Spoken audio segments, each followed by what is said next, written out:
সকলকে স্বাগত জানাই আমাদের ইউটিউব চ্যানেলে। আজকের এই ভিডিওটা ভীষণ গুরুত্বপূর্ণ প্রত্যেকটি ছাত্রছাত্রীর জন্য যারা মাধ্যমিক, উচ্চ মাধ্যমিক, একাদশ শ্রেণীতে পড়ছো। তোমাদের মধ্যে অনেক প্রশ্ন থাকে বই এবং সহায়িকা বই নিয়ে। তো আজকের ভিডিওতে দুটো টপিক কভার করব। প্রথম তোমাদের প্রশ্ন থাকে যে দাদা সহায়িকা বই কোনটা নেব, সহায়িকা বই পড়া উচিত না টেক্সট বই পড়া উচিত, এটা একটা প্রশ্ন তোমাদের। দ্বিতীয় প্রশ্ন হচ্ছে তোমাদের দুটো টেক্সট বই পড়লে তা কিভাবে পড়ব, কীভাবে পড়লে তোমাদের ভালো পড়া যাবে দুটো টেক্সট বই। তো এই ব্যাপারটা নিয়ে আজকের ভিডিও হবে। বলে রাখি ভিডিওটা শুধুমাত্র ভূগোল বইয়ের জন্য প্রযোজ্য, অন্যান্য বইয়ের জন্য কিন্তু এটা অবশ্যই প্রয়োজন নয়। আমরা কিন্তু যে টিপস দিচ্ছি সেটা কিন্তু শুধুমাত্র ভূগোল বিষয়ের জন্য। এক্ষুনি সাবস্ক্রাইব করে নাও আমাদের ইউটিউব চ্যানেলকে, সেই সঙ্গে বেল আইকনে ক্লিক করে রাখো আমার সমস্ত ভিডিও সবার আগে পাওয়ার জন্য। তো প্রথম তোমাদের কথা, টেক্সট বই পড়া উচিত না সহায়িকা বই পড়া উচিত, এবং সহায়িকা নিলেও কোন বিষয় কোন প্রকাশনীর সহায়িকা সবথেকে ভালো হয় মোটামুটি। তো দেখো, প্রথম তোমাদের কথা, সহায়িকা বই তোমাদেরকে আমি নিতেই বারণ করি, প্রত্যেককেই বারণ করি যে সহায়িকা বই নেওয়ার থেকে দুটো টেক্সট বই নেওয়াটা অনেক বেটার। এর কারণ তোমাদেরকে বলে রাখি। প্রথম কারণ হচ্ছে সহায়িকা বইতে কিছু কিছু শর্ট প্রশ্ন অনেক মিস্টেক থাকে, এমসিকিউ অনেক মিস্টেক থেকে যায়। এটা কিন্তু কোনো প্রকাশনী বা লেখকের কোনো দোষ নয়, এটা প্রিন্টিংয়ের প্রবলেম হয়, অনেক সময় প্রিন্টিংয়ে ভুল হয়ে যায়। কাজেই তোমরা কিন্তু টেক্সট বই নিলে কিন্তু এই ভুলটার সম্মুখীন হবে না, বা তোমরা শর্ট প্রশ্ন নিয়ে কোনো বিভ্রান্তি হবে না। টেক্সট বই পড়লে যেরকম শর্ট প্রশ্ন প্রত্যেকটি পড়তে পারবে, একই সঙ্গে টেক্সট বই পড়লে তোমার জ্ঞান দক্ষতা অনেক বৃদ্ধি পাবে, আর পরীক্ষায় যে কোনো ধরনের প্রশ্ন আসুক না কেন অনায়াসে তুমি সলভ করতে পারবে। কিন্তু সেটা সহায়িকা বই পড়ে সম্ভব নয়। এবার সহায়িকা বইয়ের গুরুত্ব কোন জায়গায়? দেখো, যদি তোমার মনে হয় যে টেক্সট বই ভালো করে পড়া হয়ে গেছে, একটা সহায়িকা বই নেব, তাহলে অবশ্যই বাণী সংসদ, ছায়া প্রকাশনী সহায়িকা নিতে পারো।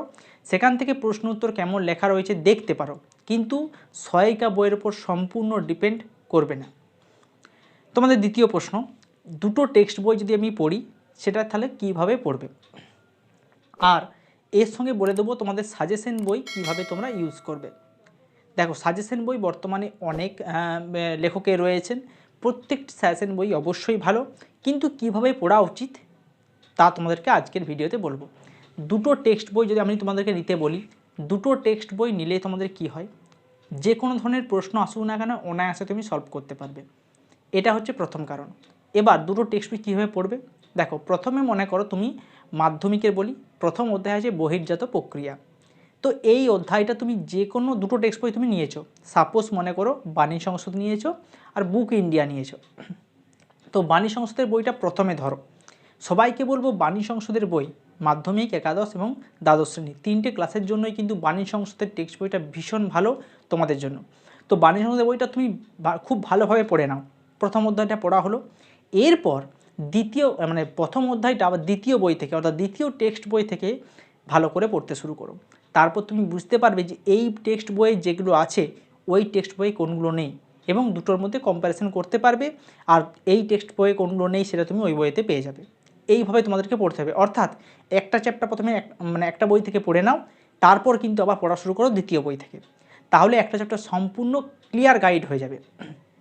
তারপর দেখবে তোমাদের অনুশীলনী রয়েছে প্রত্যেক বইয়ে, সেগুলো সলভ করার চেষ্টা করো, প্র্যাকটিস করো, বই খুঁজে খুঁজে বের করার চেষ্টা করো। এই প্রিপারেশন যেটা হবে সেটা তোমাদের কোনো সহায়িকা বইতে হবে না। এবার তোমাদেরকে বলবো সাজেশন বইয়ের গুরুত্ব কোথায়।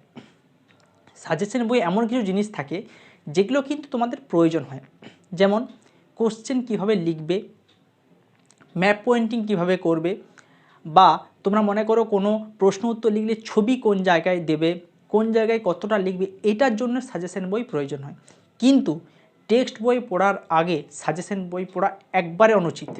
সাজেশন বই তখনই পড়বে যখন তোমার টেক্সট বই সম্পূর্ণ ক্লিয়ার হয়ে যাবে। বারবার একটা কথাই বলবো, সাজেশন বই তখনই পড়বে টেক্সট বই যখন পড়া সম্পূর্ণ ক্লিয়ার হয়ে যাবে, টেক্সট বই তুমি দক্ষ হয়ে যাবে, টেক্সট বই থেকে তোমার কোনো প্রশ্ন আটকাবে না, তখন তুমি সাজেশন বইয়ে শিফট হও। এমনকি সাজেশন বইয়েও কিছু কিছু শর্ট প্রশ্ন দেখবে ভুল থাকতে পারে, কারণ এটা প্রিন্টিং মিস্টেক হয়, আমি আগেই বললাম। তাই এই ব্যাপারগুলো কিন্তু তুমি তখনই ভুল ধরতে পারবে যখন তুমি টেক্সট বই ভালো করে পড়বে। কাজেই তোমাদের টেক্সট বই পড়ার গুরুত্ব কী তা তোমাদেরকে বললাম। আমাকে অনেকেই প্রশ্ন করেছো আগে, মেসেজ করে তাকে হয়তো ভয়েস রেকর্ডিং করে কাউকে বুঝিয়েছি, কিন্তু এটা সম্ভব হচ্ছে না, এই জন্যই আজকের ভিডিওটা দেওয়া। তোমাদেরকে একটাই কথা বলবো, টেক্সট বই দুটো লেখকের নাও বা দুটো প্রকাশনী নাও। একটা বাণী সংসদ অবশ্যই রাখবে, বাণী সংসদের বই ভূগোলের দিক থেকে সেরা। আর তার সঙ্গে তুমি যে কোনো একটা, সেটা সমন্বয়ের মোদক হতে পারে, বুক ইন্ডিয়া হতে পারে, যে কোনো একটা তোমাদের ইচ্ছা অনুযায়ী, বা ছায়া প্রকাশনী হতে পারে।